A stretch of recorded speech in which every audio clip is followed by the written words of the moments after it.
Escuchamos a la presidenta electa Claudia Sheinbaum. El gobierno del presidente Andrés Manuel López Obrador y el próximo gobierno es histórica. La verdad, como todo lo que hace el presidente López Obrador, es histórico.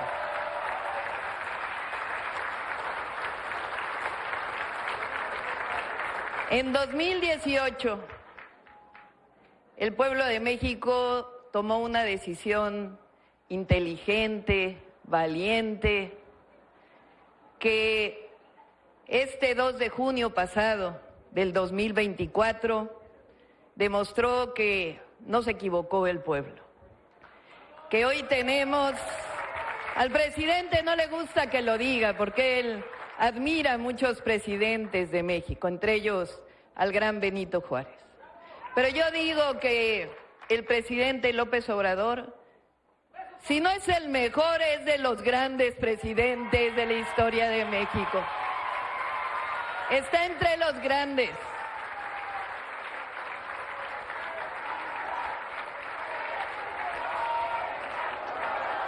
Fíjense, recuerdo que en el 2006, después de aquel terrible fraude electoral, se oyó en aquel plantón que hicimos en Reforma un grito que decía: es un honor estar con Obrador. Y años después, hacia el final de su sexenio, se grita todavía más fuerte: es un honor estar con Obrador.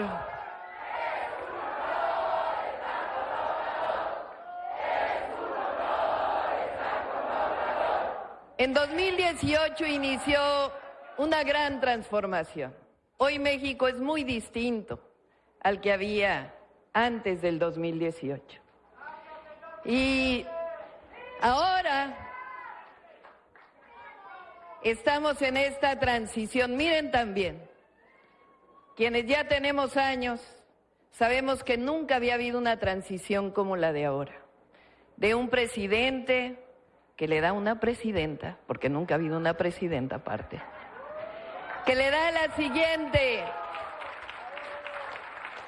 al siguiente gobierno, su enseñanza, su aprendizaje, las obras, los programas, los proyectos que han hecho posible esta transformación.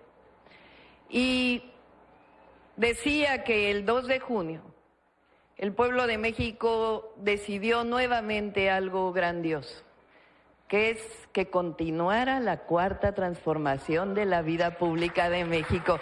Porque no va a haber marcha atrás, porque no va a regresar la corrupción, porque no van a regresar los privilegios. Vamos a seguir con la cuarta transformación. En aquella marcha histórica en el centro de la Ciudad de México, en noviembre del 2022, con más de 1 millón de personas que arropamos a nuestro presidente, el presidente dijo que había un nombre a este nuevo pensamiento, a este nuevo proyecto. Un nombre que se llama el humanismo mexicano, un nuevo nombre. Hace muchos años, cuando él decía, esta transformación requiere también una forma de pensamiento distinta, nunca alcanzamos a dimensionar lo que estamos viviendo hoy. Es una nueva forma de pensamiento que llamamos el humanismo mexicano, que arropa a la cuarta transformación de la vida pública. Dice el presidente en su libro Gracias, en el capítulo del humanismo mexicano, que este humanismo tiene 2 pilares. Uno, nuestras culturas originarias, lo que dieron origen a nuestro México, que no nació con la conquista española o la invasión, viene de mucho antes y es lo que se mantiene como los grandes valores de nuestra historia, de nuestro pueblo. Tiene otro pilar, que es la historia fecunda de México, nuestros grandes héroes y heroínas que nos han dado patria. Pero además tiene una forma de gobernar que también se basa en ello. Ese es parte del humanismo mexicano. Y yo digo que hay al menos 3 máximas, principios que forman parte de este humanismo. El primero, que ustedes lo conocen, es por el bien de todos, primero los pobres. Así ha gobernado el presidente, así ha dado resultados y así vamos a gobernar también a partir del próximo 1 de octubre. Eso no va a cambiar.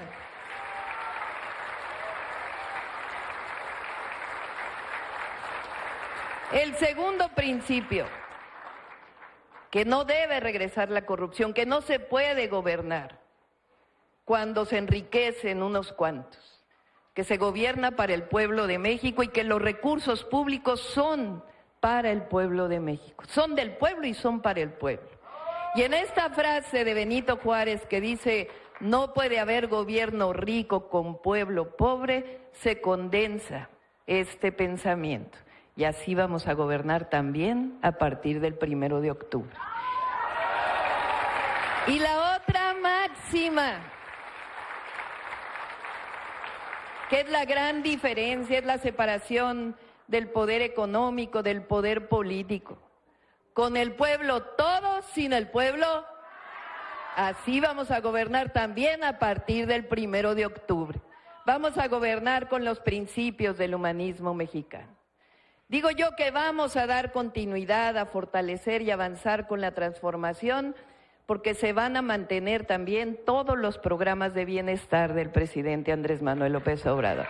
La pensión universal adulto mayor, el apoyo a los jóvenes de preparatoria, el apoyo a Sembrando Vida, Jóvenes Construyendo el Futuro, y además muy pronto van a ser parte de la Constitución de la República, para que no solo sean programas de bienestar, sino derechos sociales del pueblo de México.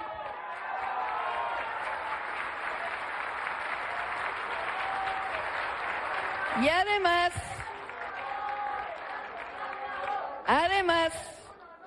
vienen nuevos programas sociales que también, programas de bienestar que también queremos que queden en la Constitución. El primero, que lo dije aquí cuando estuve en campaña, es que vamos a apoyar a todas las mujeres de 60 a 64 años de edad. Siempre digo esto, pero hay que decirlo, porque hay varones que dicen, ¿y por qué nosotros no? Siempre pregunto. No debería ser así, ¿eh? Pero ¿quiénes somos las que principalmente cuidamos de los hijos y las hijas? ¿Quiénes somos las que cuidamos del hogar? ¿Quiénes somos las que a veces cuidamos hasta los maridos? ¿Y quién reconoce ese trabajo? Pues como va a haber una mujer presidenta, por primera vez vamos a reconocer el trabajo de las mujeres mexicanas.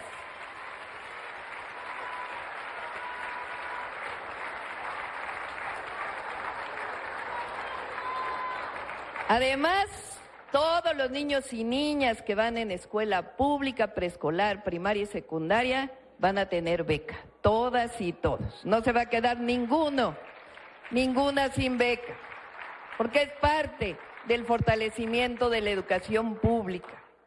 Y también vamos a iniciar en el 2025 a contratar más médicos, enfermeras, porque vamos a hacer un programa que complemente la pensión universal a las y los adultos mayores, que es que van a visitar personal de salud a todas y todos los adultos mayores en su hogar. Vamos a llevar la salud casa por casa y, si es necesario, también los medicamentos. Además de fortalecer el IMSS Bienestar, fortalecer la educación pública, los grandes derechos del pueblo de México. Y además va a continuar la construcción del Tren Maya, porque ahora el presidente pues ya va a dejar todos los kilómetros que dan la vuelta a la península. Pero la idea que deja el presidente es que no solo sea para pasajeros, sino que también sea un transporte de carga, que también potencie el desarrollo de la región, y ese nos va a tocar a nosotros desarrollarlo.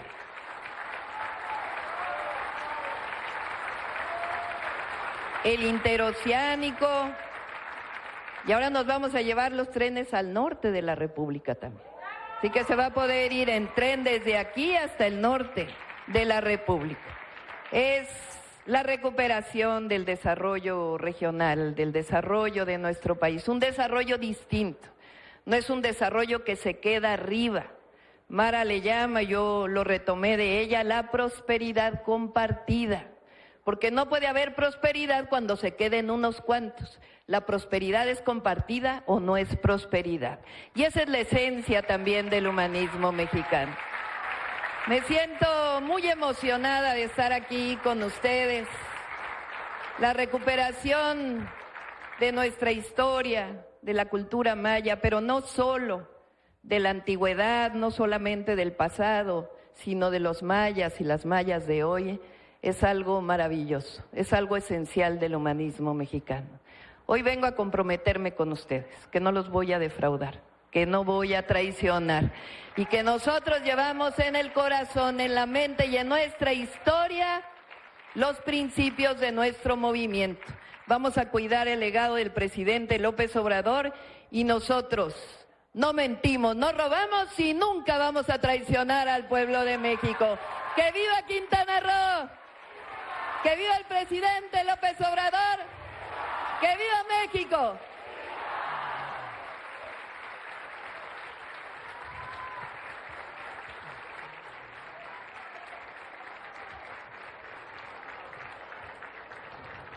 Estimado público, escuchemos el mensaje que nos dirige el presidente constitucional de los Estados Unidos mexicanos, licenciado Andrés Manuel López Obrador. Amigas, amigos de Tulum, me da mucho gusto estar de nuevo con ustedes. Ya no hay mucho que decir, no, ya se dijo todo y muy bien. Ya está como para solo rematar. Y las palabras finales, amor con amor se paga. Y ya, he dicho. Porque ya, ¿de qué hablamos? Si ya todo está bastante claro. Lo que comentó el arquitecto Román Meyer, Diego Prieto, un antropólogo de primer orden, este señor, el director del INAH.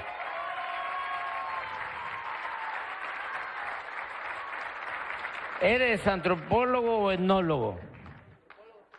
Antropólogo social. Párate, Diego, vamos a darte un aplauso.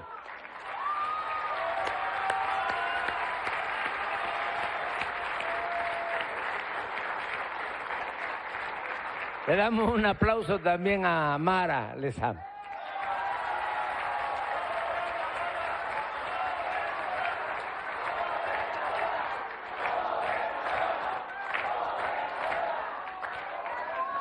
Así breve, ¿por qué cierro mi ciclo? Porque ya en unos días me voy a Palenque, Chiapas. Porque ya cumplimos, ya logramos iniciar, sentar las bases de la transformación de nuestro país. Hacía falta, había una decadencia, no era nada más una crisis económica, era también una crisis de bienestar social, una crisis política, una crisis por la pérdida de valores culturales, morales, espirituales. Era un proceso de degradación progresivo, una decadencia. Y para enfrentar una decadencia, solo había que echar a andar una transformación, que es como una revolución, pero logramos entre todas, todos, entre millones de mexicanos, que esta transformación se llevara a cabo, iniciara de manera pacífica. Y eso lo tenemos que celebrar, porque las tres transformaciones históricas que se han tenido en nuestro país, cuando se ha necesitado la independencia, cuando esos dos curas buenos, rebeldes, Hidalgo y Morelos, que son los padres de nuestra patria, no solo decidieron luchar para que México fuese un país independiente, libre, luego de 300 años de dominación colonial, sino lucharon por la justicia. Hidalgo fue el primero que propuso, proclamó la abolición de la esclavitud, y Morelos decía que se eleve el salario del peón. Le dictaba a Andrés Quintana Roo, por eso se llama este estado Quintana Roo. Le decía allá en Guerrero: usted, abogado, usted que es un hombre de letras, en un documento célebre que se conoce como Los Sentimientos de la Nación, decía Morelos, escriba de que se eleve el salario del peón, que se modere la indigencia y la opulencia, es decir, que haya igualdad, que se eduque al hijo del campesino, igual que al hijo del más rico hacendado. Pero agregue lo que usted considere, hágalo con su estilo. No, señor, le decía a Quintana Roo, lo voy a copiar de manera literal como usted lo está dictando. Sí, a Morelos, que haya tribunales que protejan al débil de los abusos que comete el fuerte. Esa es nuestra historia. Esa fue la primera transformación. Ellos dieron su vida, los dos curas padres de nuestra patria, fueron fusilados, y de manera cruel, porque a Hidalgo no solo lo fusilan, le cortan la cabeza, y para que nadie se atreviera a hacer lo mismo, porque cuando lo estaban juzgando les dijo a los oligarcas: el único Dios de ustedes es el dinero. Entonces no le perdonaron eso, le cortaron la cabeza y la exhibieron en la plaza principal de Guanajuato 10 años. Pero se logró la independencia y quedaron esas ideas.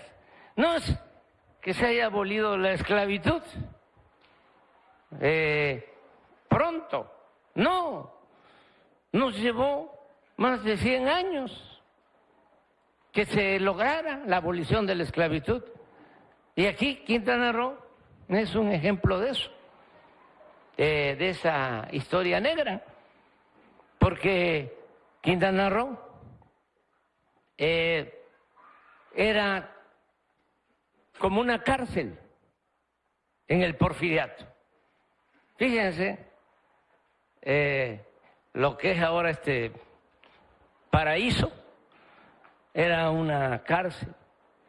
Acá mandaron a los dirigentes de la huelga de Río Blanco en Veracruz, porque pues era muy difícil la vida aquí en Quintana Roo, sobre todo por el paludismo, por las epidemias. En el Porfiriato, Quintana Roo llegó a tener 15,000 habitantes, mientras Yucatán tenía 300,000. Hoy nos acordábamos de eso, porque Porfirio Díaz decidió separar una porción de Yucatán y convertir a Quintana Roo en un territorio. También porque querían apropiarse de las tierras y lo lograron, porque hubo una tremenda represión. Acá estuvo, hoy lo hablamos, Victoriano Huerta, en Acumal, reprimiendo comunidades mayas.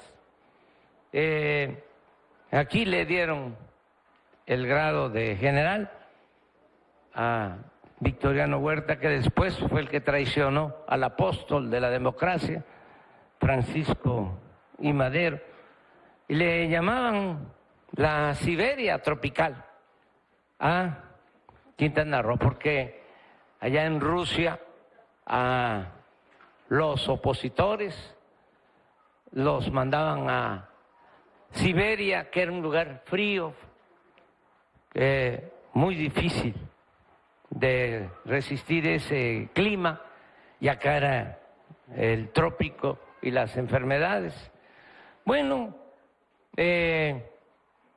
Porfirio Díaz les entregó las tierras, grandes extensiones, toda la isla de Cozumel era del hermano del maestro Justo Sierra, toda la isla, y un hijo de Bernardo Reyes también era el dueño de todo lo que ahora es Otón de Blanco. Y aquí, les decía yo, traían a los presos. Bueno, había esclavitud. Hidalgo dice: vamos a abolir la esclavitud en 1810, y la esclavitud es abolida en nuestro país hasta 1914, 100 años después, porque habían haciendas con peones acasillados. Bueno, pero aún cuando no se logró de inmediato la abolición de la esclavitud, quedó sembrada la idea y se siguió luchando, porque así son los procesos sociales. Y luego vino una segunda transformación que encabezó Benito Juárez y los liberales, porque los conservadores no querían los cambios, como ahora. Ya ven cuántos amparos nos presentaron, cuántos recursos de amparo para que no hiciéramos el Tren Maya. Nada más que se toparon de que el pueblo sí quiere, y cuando el pueblo quiere se amuelan, pues, para no decir otra cosa.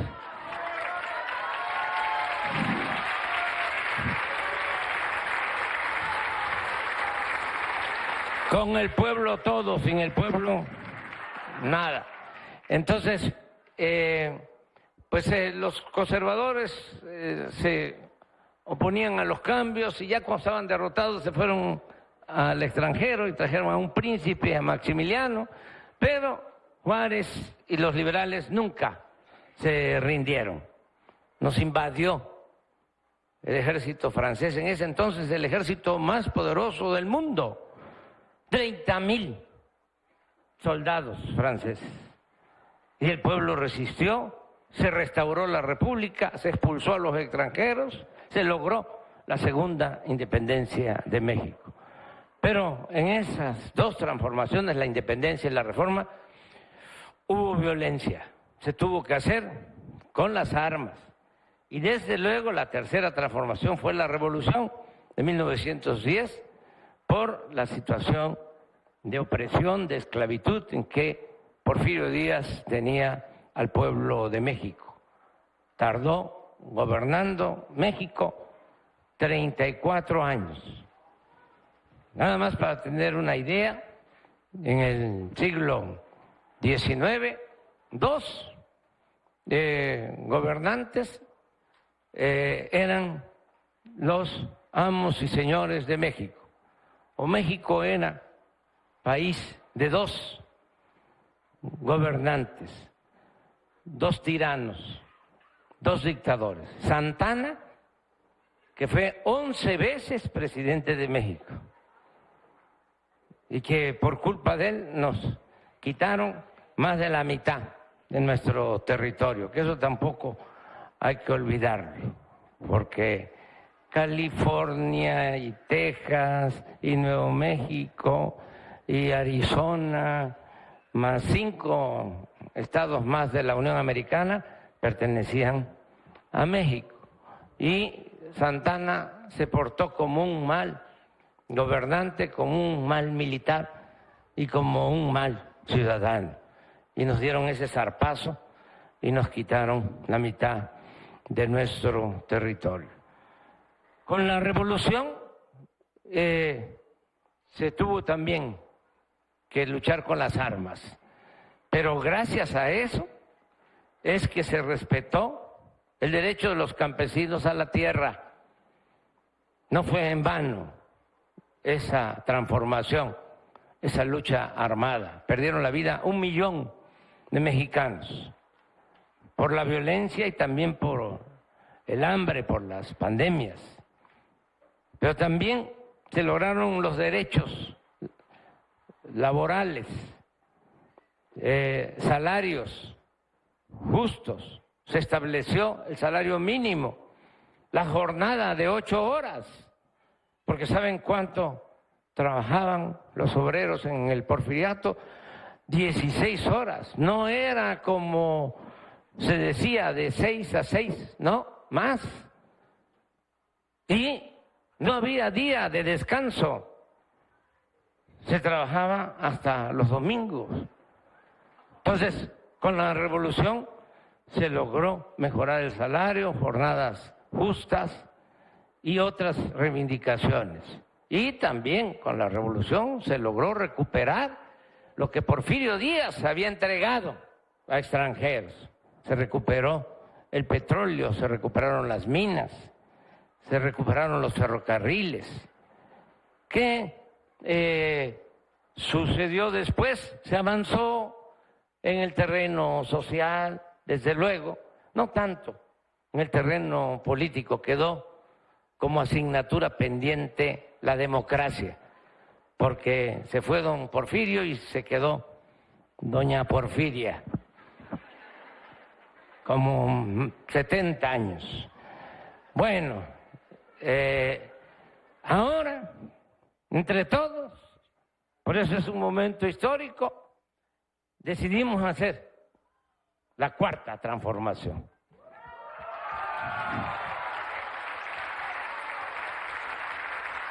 Porque hacía falta. Y se está demostrando que sin violencia se pueden llevar a cabo los cambios. Y por eso me voy muy contento, porque fíjense, si no voy a estar contento, feliz,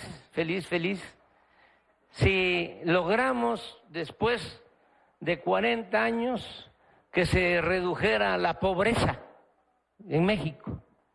Eso lo logramos. Acaba de dar a conocer el Banco Mundial que del 2018 al 2023, el tiempo que llevamos en el gobierno, salieron de la pobreza 9.500.000 mexicanos. 9.500.000 mexicanos. Fueron los programas de bienestar. El salario aumentó como nunca en 40, 50 años. Y todavía, a pesar de que están presionando, todavía después de 50 años, porque con Echeverría se devaluó el peso, con López Portillo se devaluó el peso, esto para los más jóvenes. Luego, con Miguel de la Madrid se devaluó el peso. Se devaluó como 2000% con de la Madrid, el peso. Luego Salinas se devaluó el peso. Luego Cedillo se devaluó el peso. Fox se devaluó el peso. Calderón se devaluó el peso. Peña Nieto se devaluó el peso. Y hasta hoy no se ha devaluado con nosotros. Claro que nos faltan como 20 días todavía. Y le están metiendo, queriendo confundir de que hay mucha inestabilidad porque vamos a llevar a cabo la reforma judicial. ¿Qué miedo van a tener si lo que queremos es que se acabe la corrupción, desterrar la corrupción? ¿Y cómo lo hacemos? Pues con el pueblo. El pueblo es el que ayuda a purificar la vida pública. Y como lo decía nuestra presidenta, con el pueblo todo, sin el pueblo nada. O sea, ¿cómo se va a limpiar de corrupción el Poder Judicial si no es con el mismo pueblo? Y es una fórmula muy sencilla. Así como se elige a los presidentes municipales, a los diputados locales, a los senadores, diputados federales, a los gobernadores, así como se elige al presidente, ahora la presidenta, ¿quién los elige? Bueno, ¿y por qué no vamos nosotros también, los ciudadanos, a elegir a los jueces?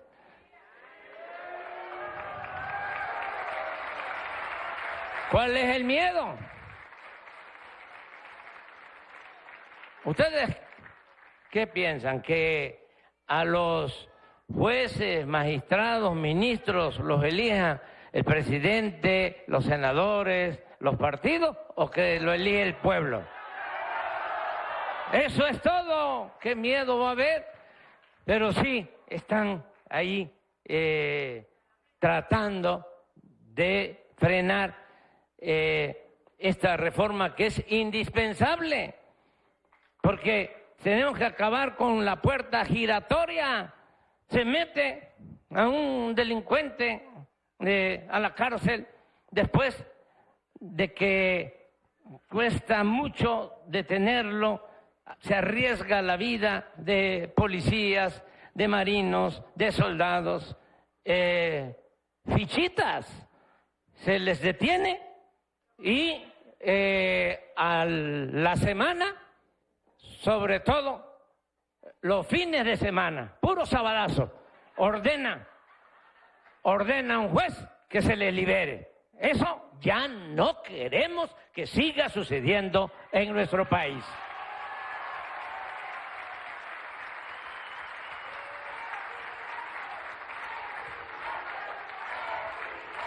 Entonces, nos vamos tranquilos, me voy muy tranquilo, pero además ya escucharon a la presidenta. Miren, voy a entregar la banda presidencial a una mujer extraordinaria, excepcional.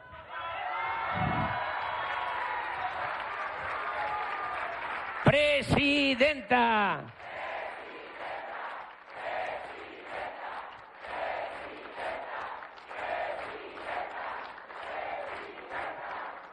Preparada.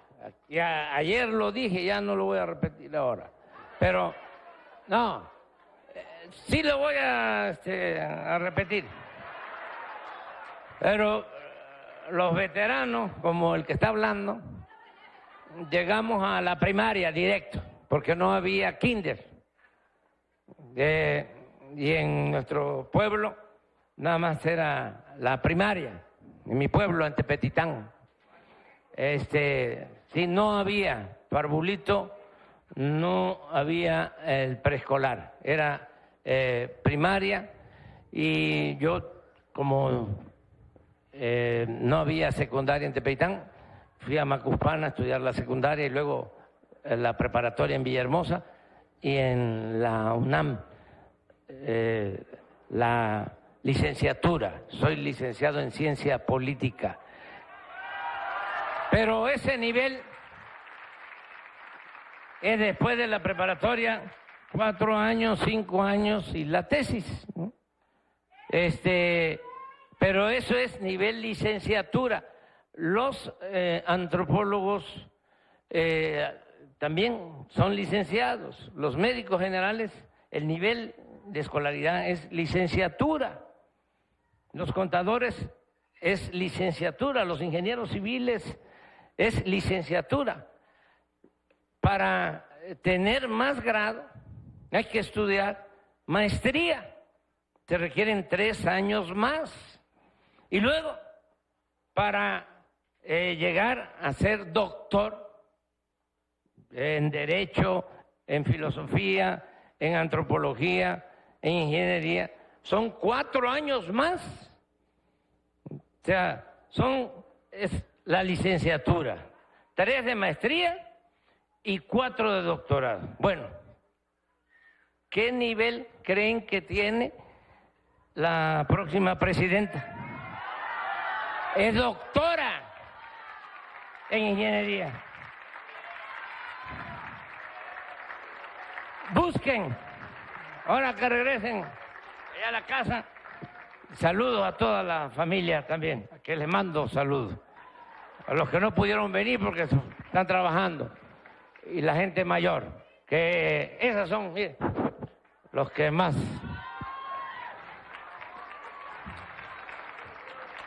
Porque me dicen los jóvenes, ¿no? Es que quiero tomarme una foto porque se la quiero llevar a mi abuelito, a mi abuelita. A ver, ven. ¿Sabes qué? Tu abuelita y tu abuelito son muy inteligentes, ¿eh? Para que no me vayas a salir tú con... ¿Qué eres, fifi? Bueno, vayan a la casa y vean qué presidentes en el mundo, qué primeros ministros, qué jefes de Estado tienen nivel de doctorado. Nos rayamos. Pero lo más importante son las convicciones. Y tiene muy buenos sentimientos, buen corazón y nos va a ir muy bien. Y yo me voy a Palenque contento porque además yo no quiero ser caudillo ni quiero ser hombre fuerte, jefe máximo, mucho menos cacique. Yo soy partidario del sufragio efectivo, no reelección. Además,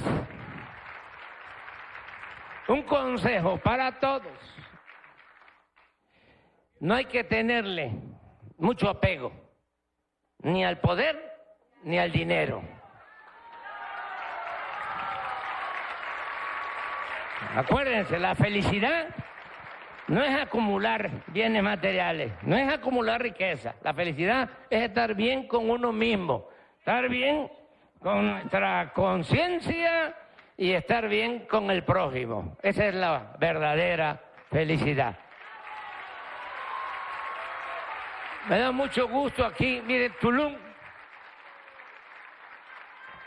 es un paraíso, es un Edén. Y lo que se está haciendo ahora va a potenciar más Tulum.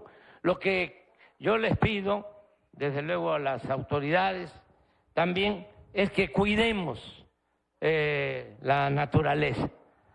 Porque yo me he quedado a dormir en Tulum y me ha tocado ver cómo llegan a poner las tortugas en la costa. ¿Sí? Las tortugas, las caguamas, tortugas grandes que llegan a poner ahí. Eso hay que cuidarlo, mucho, mucho. Hay que seguir limpiando de sargazo las playas, cuidar la selva, cuidar la zona arqueológica. Este museo es de los más bellos del mundo. Cuando lo visiten van a ver qué cosa tan bella. uno de los mejores museos de México y del mundo, el Museo de la Costa Oriental, que acabamos ahora de visitar, por el trabajo de arqueólogos, arqueólogas, de los restauradores, ¿sí?, los que trabajaron aquí. Un aplauso para ellas y ellos.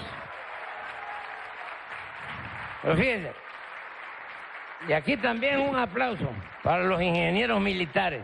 Fíjense lo que los ingenieros militares hicieron el aeropuerto de Tulum, porque yo tengo la voluntad como la gobernadora de seguir impulsando el progreso con justicia, porque tiene razón. Progreso sin justicia es retroceso. Es progreso con justicia. Pero uno puede tener la decisión, la voluntad de ayudar, pero levantar el elefante que encontramos echado, reumático, mañoso, costó trabajo y ya se levantó. Pero ¿quién nos apoyó? Nos apoyó el pueblo, desde luego, mucho el pueblo, porque con tantos amparos, imagínense, si íbamos a poder hacer el Tren Maya, pues no. Pero como el pueblo, ¿de dónde salían los amparos? ¿Ustedes creen que de los campesinos, de la gente, de los pueblos de Quintana Roo? No, unos pseudoambientalistas, aunque les da coraje que yo les diga eso. Pero mi pecho no es bodega. Entonces, y siempre digo lo que pienso. Bueno, ayudó la gente, pero los trabajadores de la construcción, vean el documental sobre el Tren Maya, que es un homenaje a los trabajadores de la construcción. Ya va el segundo capítulo. Este capítulo que se dio a conocer, creo que el jueves, en la noche, está dedicado a Tulum. Bueno, ¿quiénes ayudaron mucho? Decía yo, los ingenieros militares. Construir un aeropuerto como el de Tulum en 15 meses le zumba, como dirían los veracruzanos. 15 meses.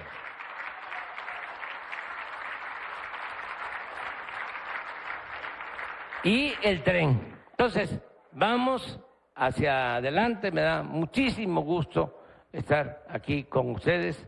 Si no nos vemos pronto, pues es como decía el gran filósofo, mejor, uno de los mejores, pero sí, entre los tres mejores, para mi gusto, cantautores de México, Juan Gabriel, Amor Eterno.